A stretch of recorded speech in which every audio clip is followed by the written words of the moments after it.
Here is a lesson in how to wipe the BBC out, how to smack the BBC properly. 2 easy lessons. The first one was delivered by Hua Chunying with 2 videos by Daniel Dumbril and myself. I'm going to give you the second lesson here, okay?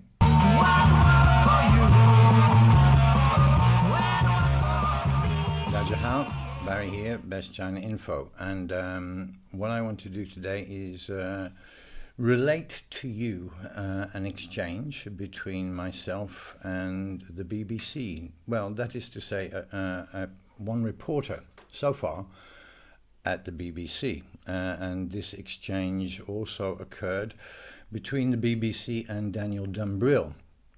Now, this was after videos by myself, by Daniel and myself, were used by the Chinese Ministry of Foreign Affairs, Hua Chunying. I'm from BBC News, and I want to ask about the video you showed us earlier, which was about the BBC's relationship, as you described it, with Adrian Zenz. I was the producer who worked on all our reports on Xinjiang, which featured Adrian Zenz. 我很高兴哈，今天你来了，那非常好，请我同事再把那段再放一下。 There are 2 main sources of information that they get these stories from. The media's main source of information is a man named Adrian Zenz. Adrian Zenz, whatever you want to call it. 所以你应该找到答案。所以这是郑国恩自己的推文上说 BBC 来问他要的，但这个 BBC 是你呢，还是你的同事呢？这我就不知道了。这可能需要你们 BBC 内部呢再做进一步的这个调查。 把这个事情弄清楚，就到底他的证据哪里来的？我觉得可能这样的话呢，对你们 BBC 挽回你们的信誉呢，也是有好处的。The elegant and wonderful Hua Chunying used our videos to smack the BBC very publicly, gave them a proper spanking, to which they had no response and no reply, and which made them look like what they are. I'm sure most of the world agrees with this. And shortly after that, the BBC approached me via emails. Both Daniel and myself, they approached us and they asked us if we would care to answer some questions and claims. Now, what I'm going to do is I'm going to relate to you some of the details of this exchange, the exchange certainly between myself and the BBC. As far as I know, up to now, this article that they assured me that they were going to write has not surfaced. I will also tell you why I think that is. Entirety of email correspondence between blah blah and Barrie from April the 17th. So this was April the 17th, 8:24 a.m. Now, this email, the first email that the BBC reporter sent to me, came to an email that I almost never look at. I have a site on Wix which I started a while ago to help promote my music and songs, and I haven't really given it much thought for some years now. I probably should. But the email that the BBC sent was to this Wix email. Now, why they would choose to do that when it's not difficult to find better emails for me, but that's the one they chose to send to.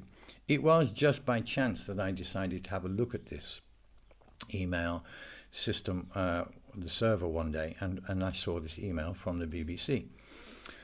So I'm going to read out to you the exchange. Hi Barrie, we're currently writing a story on China and YouTubers in the country. Would we be able to speak to you about this? Many thanks, blah, blah, blah. Oh, I replied the next day, April the 18th, 1:48 p.m. Hi, blah, blah. Thanks for your email. A story on China and YouTubers in the country. Well, I might be interested.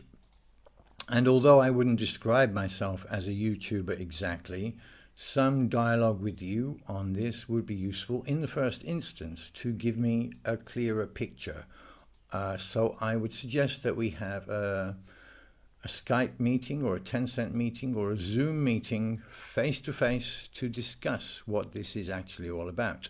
Cheers, Barry. The next email from this reporter came on April the 21st, 6:34 a.m. China time. I'm not sure if it's China time, but probably that reads to me as China time. Now, I have all these emails. The whole exchange is on the server. I can't interfere with those emails, right? So what there is what it was. Exactly word for word, email for email. Every single part of that exchange exists on a server. I can't interfere with that. I can't change it. I can't alter it. And I can prove word for word what was exchanged between us. Okay? I'm going to continue. Hi Barry, thanks so much for getting back to me. As I mentioned, we're writing a piece on foreigners who create videos for YouTube and appear in Chinese state media. Okay, we know where this is going already.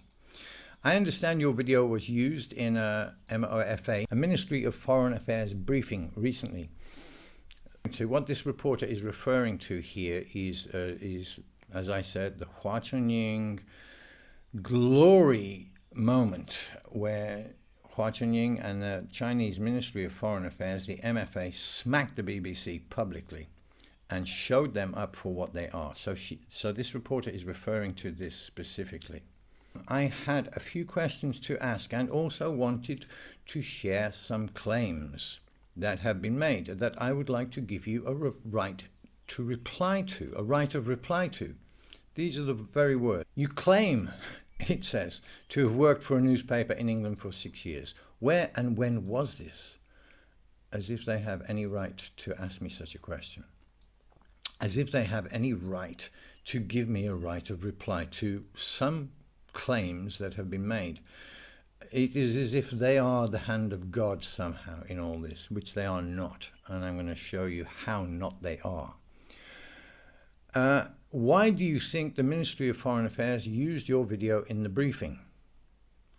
What has prompted you to make these videos? And is there a reason? Now, here's the insinuation. Listen to the semantics here, the language. And is there a reason they have become more political over time? So the insinuation, there is a loaded question. It's a loaded question. Is there a reason they have become, my videos have become more political over time? So there's an insinuation in the question. There is an implication, right? This reporter is implying something. It's a loaded question. Here are the claims that I would like to give you a right of reply to. My God, the audacity of these people is unbelievable. Right. Your videos are coordinated to counter investigative reports by independent media outlets on topics such as the treatment of China's Uyghur community. Your videos are part of a disinformation campaign to spread Communist Party rhetoric. You are, get this, you are paid by China to create these videos. Okay, so that's the first set of questions and claims, okay, that this BBC reporter made. I replied on the April the 24th. Hi again, blah, blah. Thanks for your reply. I'll get back to you in more detail later today. Best regards, Barry. April the 24th, 10 p.m. So I'm answering point by point here, okay? I understand your video was used in an MLFA briefing recently. Correct. Yes, at least one of my videos has been used by the MFA of China spokespersons. Your first question, you claim to have worked for a newspaper in England for 6 years. Yes, it's not a claim, it's a fact. As for your other questions and the claims you say have been made, and that you would like to give me a right of reply to, I would be happy to answer your questions and reply to claims made face to face. That is to say, via a video conference interview with yourself and perhaps even another person that you may have contacted. i.e. Daniel. In fact, I went straight to Daniel because I knew that it was going to be Daniel and me that were the focus of this BBC article, because our videos were used that fateful day that the BBC were destroyed. As I'm sure the BBC's Kathy Long, the producer at this briefing that got slapped by Hua Chunying, Kathy Long is the name, who says that they've become more political over time. You, blah, blah, blah, the reporter, or the BBC?